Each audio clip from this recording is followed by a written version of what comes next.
Rumah sakit yang seharusnya tempat untuk orang berobat dan mencari kesembuhan, ternyata dipakai untuk melakukan sebuah tindakan yang sangat tidak terpuji. Bentuk badan usaha dari rumah sakit itu sendiri sebenarnya perseroan terbatas, yang artinya tujuan utamanya untuk mencari keuntungan komersil. Dalam hal apapun, walaupun terkait dengan kesehatan atau keselamatan jiwa seseorang, mereka juga terkadang berbisnis di bidang itu. Dan sisi buruk dari rumah sakit, itu mereka berbisnis sendiri dengan pasiennya. Ini adalah kejadian nyata. Di beberapa rumah sakit swasta yang beredar di Indonesia, itu berbisnis dengan pasiennya sendiri. Contohnya seperti ini. Pada saat seorang dokter itu ditanyai terhadap kesehatan pasiennya, dokter tersebut akan menjawab, kita akan mengusahakan yang terbaik. Benar seperti itu?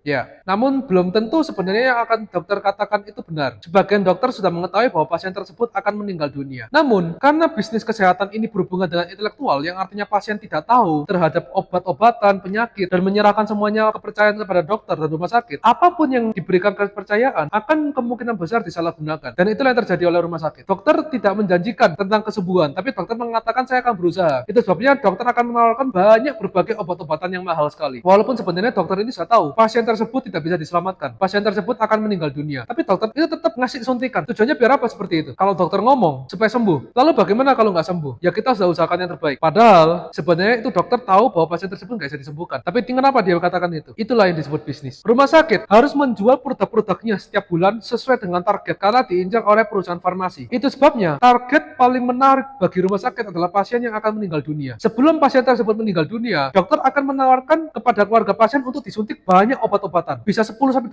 kali obat, 20 suntikan berbeda. Dan setiap obat itu harganya ratusan ribu, bahkan sampai jutaan. Di rumah sakit swasta yang besar sekali, ibarat kalau hotel bintang 5 itu, perharinya bisa 1-3 juta. Biaya perawatan rumah sakit. Oh, ada lagi yang lebih mahal dari itu. Tapi pada ujung-ujungnya apa? Pasien tersebut akan meninggal dunia. Lalu orang akan bertanya, ya kan itu kan namanya berusaha. Tunggu dulu. Betul, kita memang di satu sisi berusaha, tapi sebagian dari orang-orang pernah punya keluarga masuk di rumah sakit swasta besar tersebut, pernah mengalami di mana pada saat keluarganya akan meninggal, ditawari suntik yang sangat banyak, ditawari obat-obatan dengan harapan disembuhkan. Inilah bagusnya bisnis rumah sakit. Mereka adalah pihak yang tidak bisa menjanjikan akan suatu kemenangan, akan suatu kebenaran, karena berhubungan dengan jiwa seseorang. Maka dokter punya perlindungan untuk mengatakan, saya sudah berusaha yang terbaik untuk keluarga pasien, saya sudah berusaha yang terbaik untuk pasien. Tapi padahal itu bisa disalahgunakan. Dengan kata-kata itu self-revenge, dia bisa salah gunakan dengan kita pakai ini buat bisnis, kita masukin semua obat biar bisnis ini laku. Itulah kejamnya bisnis rumah sakit. Mereka memanfaatkan orang sakit untuk menjual barang-barangnya padahal dia tahu pasien tersebut nggak butuh. Ini semua cuma subjektif. Oke, sebagian orang yang pernah ngalami ini pasti akan relate di dalam dirinya. Tapi saya kasih satu contoh lagi. Pernah nggak kalian pada saat diberikan suatu diagnosa sama dokter, lalu kalian cross check sendiri, kalian skeptis dan cross check ke dokter lain atau rumah sakit lain, diagnosa dari rumah sakit yang lain tersebut punya keterbalikan 180 derajat, yang artinya beda banget. Apakah itu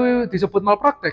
Enggak, itu sengaja. Kecuali kalau bedanya tipis-tipis. Kalau misalnya sakitnya pilek, lalu dokter lain katakanlah bilang demam, ya kan mirip-mirip. Tapi enggak, yang satu bilang kanker, yang satu bilang kena penyakit ginjal. Loh kan beda jauh. Nah itulah yang terjadi. Saya pernah nemui beberapa rumah sakit memberikan hasil MRI, kerusakan segala macam tentang otak. Pasien ini penderita kelas berat stadium 4. Kemungkinan meninggal juga cukup tinggi sekali tapi kita nggak berharap itu. Lalu diperiksa lah ke rumah sakit lain. Saya bawa ke rumah sakit lain, saya lihat. Dokter tersebut mengatakan tidak ada masalah di bidang ini, tapi ada penyakit di bidang yang lain. Saya tidak bisa sebut itu. Itu sungguh sangat membingungkan karena pernyataan diagnosa yang beda sekali. Menurut saya dokter nggak mungkin malpraktek terhadap hal itu. Artinya kalau bukan malpraktek, dia sengaja untuk mengatakan sesuatu yang tidak sesuai. Dengan kata lain, penyalahgunaan intelektual ini bisa terjadi dalam hal membodohi pasien atau keluarga pasien. Ujung-ujungnya apa sih yang mereka lakukan? Bisnis. Jadi bisnis mereka adalah bisnis menjual obat. Jika pasien itu sakit, kita tawarkan obat apapun, walaupun pasien nggak butuh. Kalaupun pasien tersebut mau meninggal, dokter akan menawarkan banyak obat lagi dengan harapan untuk menyembuhkan. Padahal ujung-ujungnya sudah tahu bakal meninggal. Obat tersebut disuntikan semua supaya keluarga akan menanggung beban biaya rumah sakit yang sangat tinggi. Bisa sampai ratusan juta atau bahkan miliaran kalau untuk perusahaan atau untuk rumah sakit yang swasta. Itulah sisi buruk dari rumah sakit yang perlu kalian ketahui.